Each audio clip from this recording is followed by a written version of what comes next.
May it please the court, after discussions with the arresting officer, Officer Castleman, who's present in court with me, and after reviewing the facts, the state would amend the rioting charge of that of failure to disperse, attempted failure, not disperse, failure to comply, Your Honor, with the police officer's order, which I think more closely follows what had happened in that. The state would also move to dismiss the felony count at this time without prejudice, Your Honor. I'm doing so after review of the facts and a discussion with the arresting officer. The original was charged as a riot, and the reason you checked the report and talked to the police, and the charge of attempted failing to comply with an officer's order better fits the facts here. Is that? That is correct, Your Honor. I talked to both officers. It appears, Your Honor, that the defendant in this case was not causing a problem to officers, but he had been told numerous times to leave.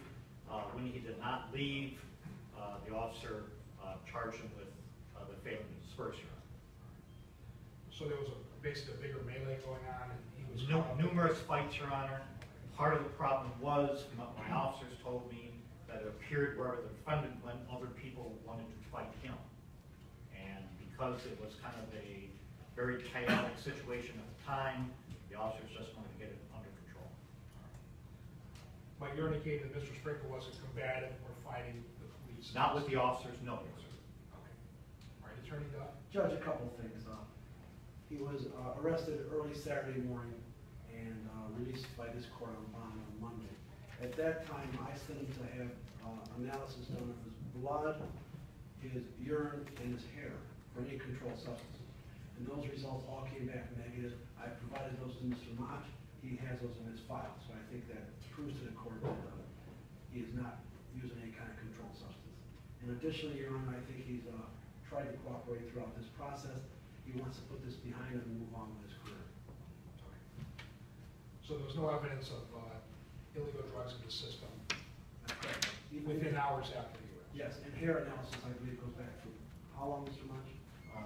A lot longer than the others, Your Honor. I did see the results of the test that were negative.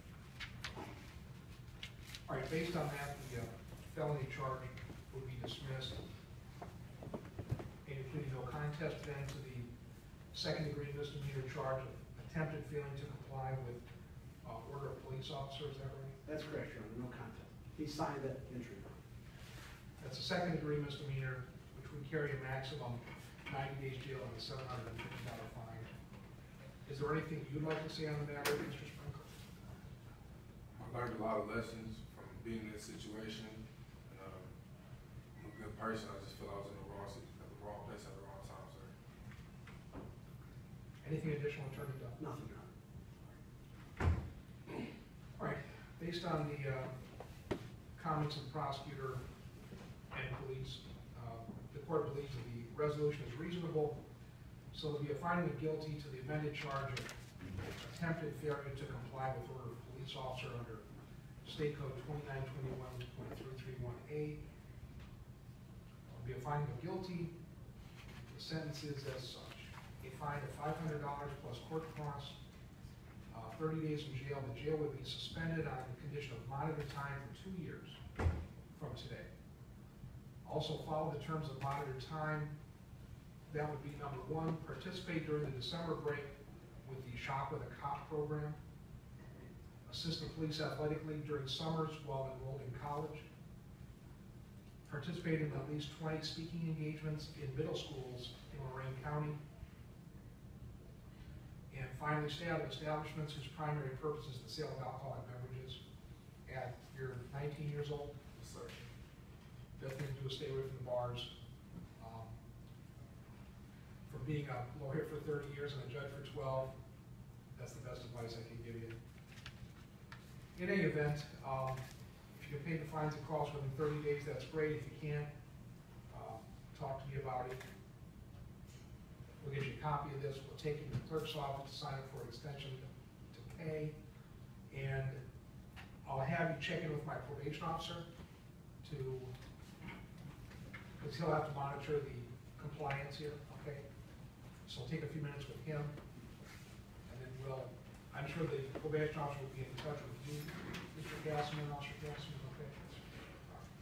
Thank you, Your Honor. If you hang on a little bit, we'll get you through that, and then you're all set. All right, thank you. I'll take them so much you want. Thank you.